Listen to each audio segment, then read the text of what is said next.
What always fascinates me, Mr. Poe, is the way your writing blurs the boundary between dreaming and dying. If you had to describe what really happens to our minds in that twilight sleep, what would you say? Strange how you ask, for I've often felt that sleep is a rehearsal for oblivion. Each night, the mind tiptoes across a shadowy threshold, whispering secrets to eternity, then stumbling back, startled. Perhaps death is simply a dream we never wake from.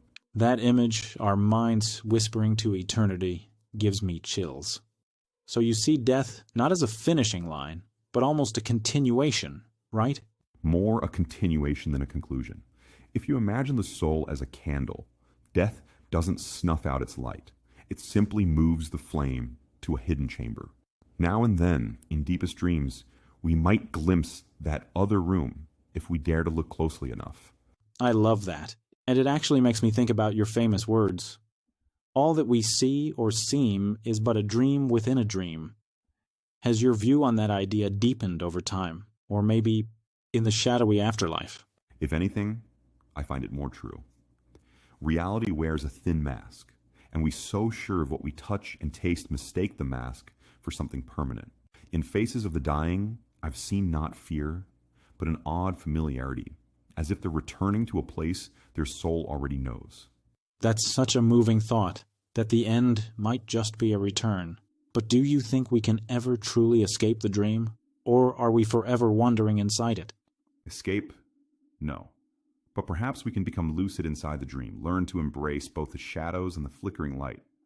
Walk through eternity, unafraid, because we've welcomed every part of our own darkness. It's strangely comforting, imagining it that way. But so many people fear death, not just the end, but the unknown itself. What would you say to someone who's terrified of that darkness? Almost gently, I'd warn them. Fear not the end, but the forgetting. The real terror isn't death, it's passing through life without ever brushing against the infinite inside you. It's dying without once having truly dreamed.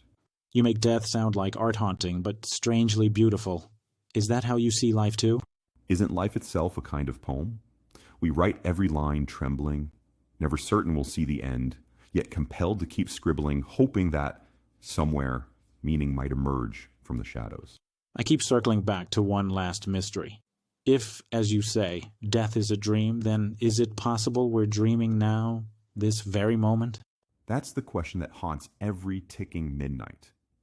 Maybe the only way to know is to awaken and see what remains.